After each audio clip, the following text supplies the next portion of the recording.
All right, folks, we're live. I am back at the Greatness Factory of Nashville. Got Coach uh, Chase Gruenig here today. Chase, how you doing today? Which office are you in? I'm in Dixon, Tennessee, so I'm about 40 minutes away from you, and we're just getting in the heart of our busy season. So it's a lot of action right now. I got a story from Dixon, Tennessee. I used to travel and coach a bank called First Bank in Jackson, Tennessee. I would leave Nashville and I would go west. And I typically would, I don't know, go on a Sunday night. And I didn't want to drive all the way to Jackson. So I always stopped in Dixon. And I stayed at a Holiday Inn in Dixon, Tennessee, right there beside Old Charlie's. It's still there, I think. Okay. And one night I was headed west and I'm sitting over there by myself, sitting at a little booth in the bar, eating a salad at Old Charlie's. And I look up right adjacent to me at the bar, drinking margaritas, was Kenny Chesney. And he was having a great time by himself. And he was calling people in Nashville, and everybody at the bar could hear all of his whole conversation. And he was trying to get people to go out in Nashville. He was calling celebrities saying, "Let's go out in Nashville tonight. I'm in town." I'm just sitting over there listening to this going, "Man, it's Kenny Chesney." And he's by himself. Like he's literally just sitting there by himself. And it's at Old Charlie's too. That's Old Charlie's, man. This is probably 15 years ago. So he was a big star, but it was at Old Charlie's, I believe, in Dixon. Might have been West Nashville. Yeah, Dixon's a hot spot for a lot of the country music artists that want to get out of town and get some land. And yeah, there's a lot of them out here. So from the Greatness Factory of Nashville, where I'm at today, to Dixon, how far is that? I'd say 45 minutes, give or take. Okay. Yeah, maybe an hour. Yeah, I like it. Okay. All right. Well, we're going to tackle on this coach to coach version today because you were a successful football coach. I was a successful women's basketball coach. We both parlayed that into careers, coaching business people. And you've got a coaching program specific to insurance people, right? Right. And we were talking off air here, and you were talking about when people get into the season, they very seldom, there's this, and I've heard this for years, coaching insurance people. There's like this something happens where they go, I can't do anything during the season, during the insurance season. They can't learn, they can't grow, they can't read a book, they can't listen to a podcast, they can't come to a coaching program. And for years, I just thought that was just ludicrous. Like I really did. Like I would hear people say that, and I would go, "What?" Like I was a basketball coach during the season. It didn't mean that I didn't have an hour to get coaching. It didn't mean I didn't have an hour to read a book. It didn't mean I didn't have an hour. It's like I get it. It's an all-consuming thing, but I feel like a lot of people use this as an excuse to kind of not do certain things. Does that sound like what people do in your business? Yeah, I mean, it's certainly kind of the, hey, I'll brush it off until the new year or December, January type of deal. And I've got a strong philosophy on that. I mean, what I said over the last couple months is I tie everything back to sport, right? Is we've been putting together our game plan to go execute on our busy season these last 3 months. Yeah. And just like in sport, I mean, we saw it last night with Kansas City, Jacksonville. I'm sure both of those teams went into the game with a game plan, right? Yeah. And during the game, they had to make adjustments. Things weren't working. Yeah. And that's exactly what we do in our busy season is we got a game plan. It's exceptional, but we've already had to make adjustments throughout. And if you don't know how to make adjustments or you don't know how to make the right adjustments, in my opinion, you're making a huge mistake and you're losing a lot of revenue and you're losing a lot of opportunity just by not having the access to the innovation that's happening throughout the busy season. Well, I like to think of there's certain philosophical things that are philosophies that people need to make in their life, no matter what they do for a living. I totally believe that there are periods of life where we're totally obsessed. We got our head down. We're right in the thick of it. We're shooting for a quantum leap. Like I get that there's an obsession where you're like, hey, I'm trying to win a Super Bowl. I'm right in the middle of it trying to win a Super Bowl, and I can't focus on this. Okay. And I get that. But very few people play it the Super Bowl level. Right. Okay. It's one thing for a person to be an NFL athlete saying, I'm trying to win a Super Bowl for the next 3 or 4 weeks, man. This is it. This is all I got. Right. Every waking second I got is this. It's another thing for a person who's not operating at that level to go, well, let me push this off till January. Now, I'm a big believer that if I decided today that I needed coaching in my life, in any area of my life that I was not performing where I could perform, I believe that there's no better time than right now. That I actually believe we create timing by taking action. I think we right. It's like this is the time that I need to make this move. I may not have been ready. I may not have thought about it yesterday, but today I need to make a move. And it don't matter if it's in October, if it's in November, if it's in January. I may need to change something, shift something, give up on something, start something. So I'm a big believer that people that say, well, let me start in the beginning of the new year. This is one of the dumbest things that people could do because then it's going to be until March, until they learn it, until they're actually implementing it versus October, November, December. This is the time to reactivate. This is the time to build momentum and finish the season strong. Start January off on a new, like this is the time to do it, man. Like this is the time. It's like, hey, I'm doing it. I'm taking an action right now. I mean, any Super Bowl caliber agency is making 60 to 70% of their revenue over the next 3 months. Yep. And if I'm somebody that is not optimized, if I'm not capitalizing on this opportunity, I'm doing everything I can to find a way to do it or find the who that can teach me how. And that's what I keep telling people is they're losing out on 60 to 70% of their revenue by not having access to the tools and technology, resources, and proven systems that we teach, preach, and coach. So, I mean, that's when we talk about excuses. I mean, not only is it an excuse, you're literally putting your business in a really disadvantaged place, in my opinion. Well, and I think about this. A lot of people will use various seasons of life. Now, this is what tells me if a person is truly an entrepreneur or not an entrepreneur. Because an entrepreneur has 365 days in a year. Okay. They get to choose what they do with those 365 days. Mm-hmm. Okay. They can rest on certain days. They can practice on certain days. They can perform on certain days. That's called an entrepreneurial time system. And that was developed by Dan Sullivan. So think of it like this. I hear people in the summertime say, well, it's summertime and, you know, my kids are out of school in the summer and I don't do anything in the summer. Then I hear people say, well, it's around Thanksgiving and I kind of start taking off about mid-November and kind of the end of the thing. Then in December, they're like, well, it's December and, you know, it's Christmas is coming. And folks, Christmas is one day a year. One. Everybody hear me say that? One. And with Amazon today, you can order online. They ship it to your house. You don't have to go shopping for 3 weeks. Okay. So I hear people use these things like, well, it's Thanksgiving, so I'm going to take a week off for Thanksgiving. Or it's Christmas, I'm going to take 2 weeks off for Christmas. Or it's summer and, oh yeah, you know, my kids are out in the summer, so I don't make any decisions in the summertime. So what people are really doing, Chase, is they're lying to them. They're giving themselves reasons not to take an action. It's like, well, I'm going to eat a big meal at Thanksgiving, so I'm not starting a new diet. I'm not getting a new trainer because, man, I'm going to eat a big meal at Thanksgiving. And that would ruin all my work with a trainer. And this is the craziness. This is the craziest shit that I see. This is literally what I see people say. Well, you know, I'm going to start in January. I was talking to a guy right before he got off the phone with me, and he told me what his problems were, and I told him what he needed to do. And I gave him 2 options in coaching. He said, well, I'm going to read the book first. I'm going to read your book first before I make a decision. And I said, well, like, you've seen me coach. There's no telling how much you've watched me online. You're talking to me right now, but you're still going to read the book before you. And I said, hold on, brother. I said, the book is not going to change your life. Okay. The book is going to open your mind. Being coached by me could change your life. And I'm sitting there like, yeah, here we go. So I don't even know if I even send the dude a link like to enroll because he ain't serious in enrolling. If I were talking to you and you were serious about that, as soon as you got off the phone, you'd say, hey, send me those links so I can make sure I get enrolled. So when I hear this language, let's call it the language of losing versus the language of winning, I'm like, he's out, man. He's out.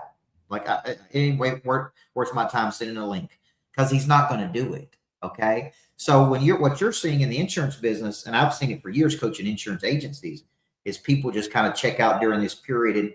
And I guess here's a question for you. Why don't they operate on a 12-month cycle? Like, why is it all just in a concentrated period of time? Yeah, I mean, I think a lot of people don't have a system, and that's one of the main things we brought to the market is our busy season is 365, 24/7, 365, year round. Nothing changes for us when quote unquote busy season comes around. And I think that's the major difference between our agency and a normal or an agency that has excuses this time of year. And really what it boils down to, I think what we're talking about here is excuses, whether in your personal life or your business, are destroying you. You're destroying your business, they're destroying your personal growth.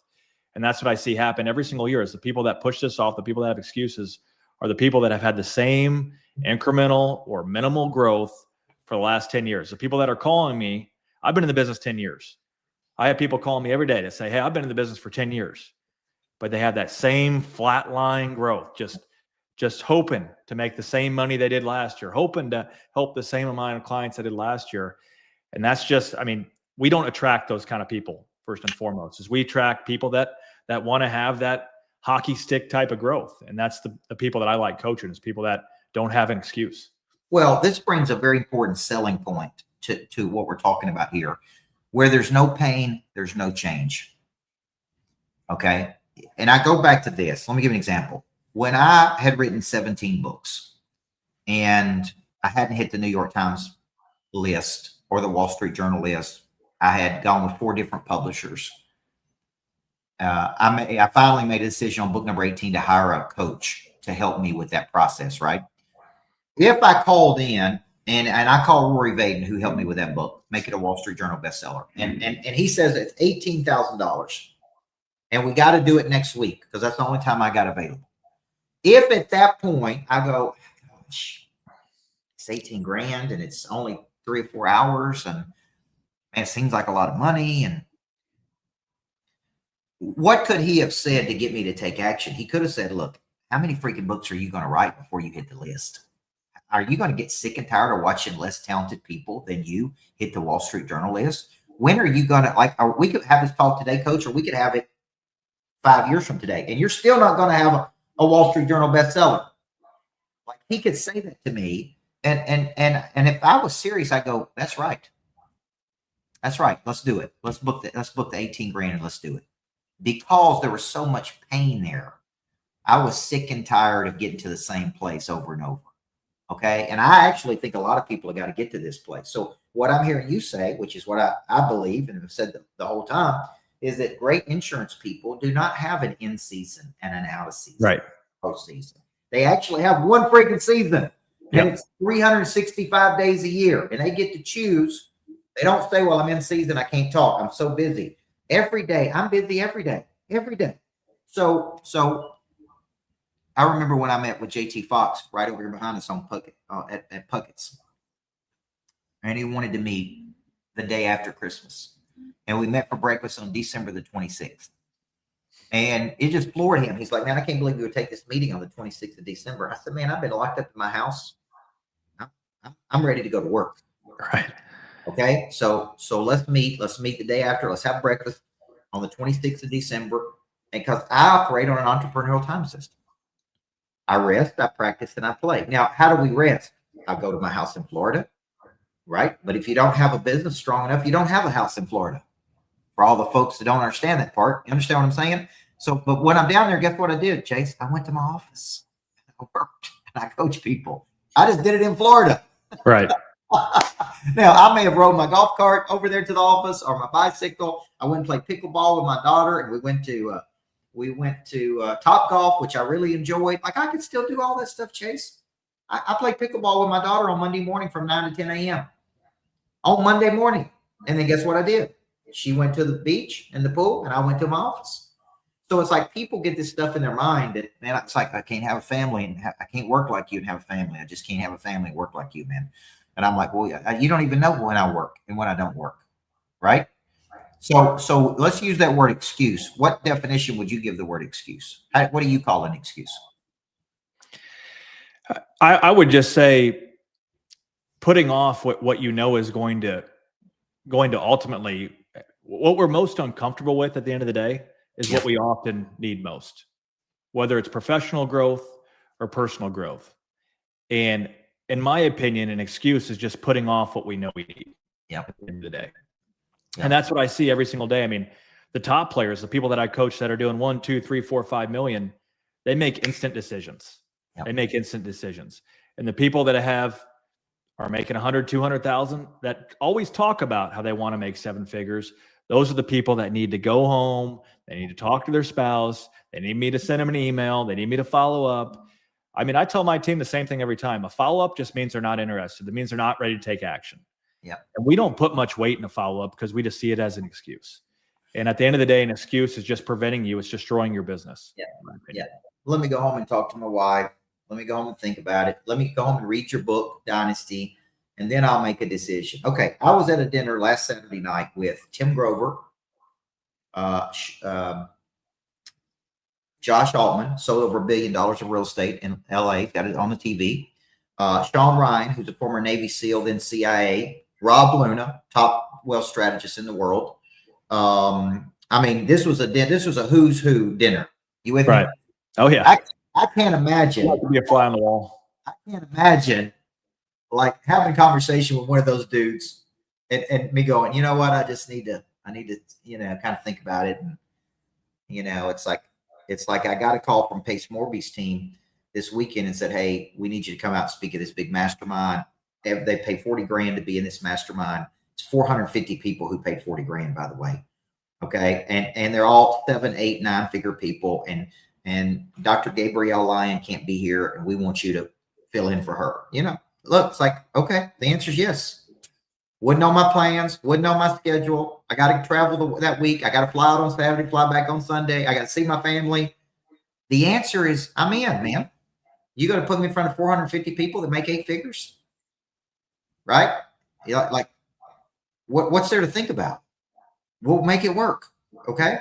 So Chase, what big time people do when they have opportunity, and this is a good for what you and I are talking about. Did you see the text messages between Elon Musk and Larry Ellison? No, I did not. All right. So Elon Musk was texting Larry Ellison saying, hey, would you be interested in put some money in? I'm going to buy Twitter. This is back when he bought Twitter. He said, or X, he's like, I'm going to buy Twitter. Would you be interested in put money in and investing in this? And Ellison said, absolutely. Okay. Yeah. He's like, well, how much would you like to put in? And he said, well, why don't you, tell me what you need? And the answer is yes. And he said, well, I think I'd start with $2 billion. You know what he says? He said, great. Sounds like a lot of fun. This is in text messages. Right.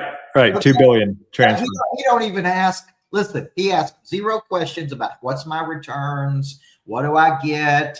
How long is it going to work? What's your strategy? Are you going to exit it? Like, he don't even ask one freaking question. He's like, yes, I'm in. Elon Musk asked me to invest in something. I'm in. How much should I invest? You tell me. I'd start with $2 billion. Okay, $2 billion is good. That's one of the wealthiest people in the world. Now, the question, because I'm teaching a master class tonight on confidence to boldness. What is it that prohibits people from doing that? Right? Because you've been in the coaching business now for a good year and you're seeing this. And I bet, listen, the longer you stay in that business, the more frustrated you're going to become. Right. With people that waste your time, tell you they're going to do it. Right? Like I used to hard sell people, Chase. Like I get on the phone with them, I say, let's do it right now. I quit doing that. Here's what I say. When we get off the phone, I'm going to send you a link. Do it. Don't do it. I don't care. Right? If you want to do it, you'll do it. If you don't want to do it, don't do it. I'm not going to try to sell you something because the people you try to beg to get in are always the first ones trying to get out. Right. Like, so I quit actually doing that. I actually say, I'm going to send you the link. If you really want to do it, you will take action. Right? And if you don't want to do it, then you're not going to take action. That's literally what I do. That tells me who's serious and who's not serious. Who's in and who's out. You follow me? Yeah. So is that what you're seeing in the coaching business after about a year doing this? Yeah. I mean, one of my favorite things to ask somebody is obviously when I start off a call, I'm going to ask, what are your goals? And by the end of the call, I'm going to say, okay, here's your solution. And what are you going to do if you don't do this? Yeah. How are you going to get to your goal if you don't do this? And that really puts someone in a position to help them understand if you do nothing, nothing's going to change. To be different, You literally have to be different. You have to do something different. Yeah. So I think that just tells me right there. I mean, if somebody's not willing to do something different, how in the world they're going to expect different results? Well, I'm reading this book right now by Price Pritchett called Lessons Learned from 1,000 Deals. And he's done over $350 billion of mergers. He's been at $350 billion. That's with the B. He's trained 30,000 managers. Okay. And so he wrote a little book about like lessons he learned about mergers and acquisitions. And one of the biggest things people do is they sugarcoat it. They say, hey, there's all these things that they say to make it feel good, when he said you would be better off by just being honest with people and telling them this is going to be hard. We're merging two cultures together. If you think it's going to be easy, then you lost your mind. Our cultures are different. There's going to be problems, right? Like he consistently tells people, just tell them up front, like this is what it's going to be like. Okay. Right. And so it's kind of like what you're saying with people. It's like, hey man, on a scale of 1 to 10, how sick of staying where you are? And if I had a guy say once, I'm at a 5, and I said, well, you're not a candidate for my coaching. He said, why not? And I said, you're not sick. You're not sick enough of where you are right now. You tell me I'm at a 10. I'm sick and tired of being sick and tired. That's where I'm looking for. Right. So how do people get engaged with you? You got a new book out called Dynasty. Yeah, Dynasty. And I really do feel like this is a roadmap in book form. And we've had so many people that read the book and they see Yep. You got me, Coach? I got you. Yep. So basically what I'm saying is we've had so many people reach out to us from the book. I think the book's like $10 on Amazon. It's literally a roadmap to building a championship team. I went from solo producer to building a team of over 700 agents in less than 18 months. And it's a roadmap on exactly how to do that. And people read that book and they're like, this guy's for real. This guy knows what he's talking about. I trust this guy. He's got a history of coaching, a history of developing, and a history of leading, which I believe is one of the biggest gaps, is development and leadership. Yeah. So many people are missing those key pieces to building something special. Is anybody can sell something in our industry. Anybody can go out and start an agency, but can you develop and lead other people? And that's a true separator, a true hard skill that I think very few can master. And then obviously we do the revenue side of things. I teach people how to maximize their revenue per client and amplify through proven systems. But I think the leadership and development is often overlooked there. So if you're out there watching this, guys, you're in the insurance business, this is a chance for you to leave your amateur desires behind, check the excuses at the gate, create some separation, and get this party started. And real quick, Coach, I mean, I'll go back to 18 months ago when I first met you. I made some pretty quick decisions. Hey, this guy can help me build a coaching program. We did over $1.5 million in roughly 15 months, which is unheard of in the coaching industry. Yep. And I wanted to write a book. You talked about this earlier. I wanted to write a book. I didn't go write a book on my own. I went to you who had written a bestseller. And the first 2 books I've ever written in my life are bestsellers because I found somebody who knew how to do that. And if you're in the insurance industry right now and you're stuck, static, complacent, whatever, I mean, why not go to somebody who's already done it and just copy off them? I mean, there's nothing wrong with that. Of finding somebody that has something working and just duplicate it. That's the fastest path, man.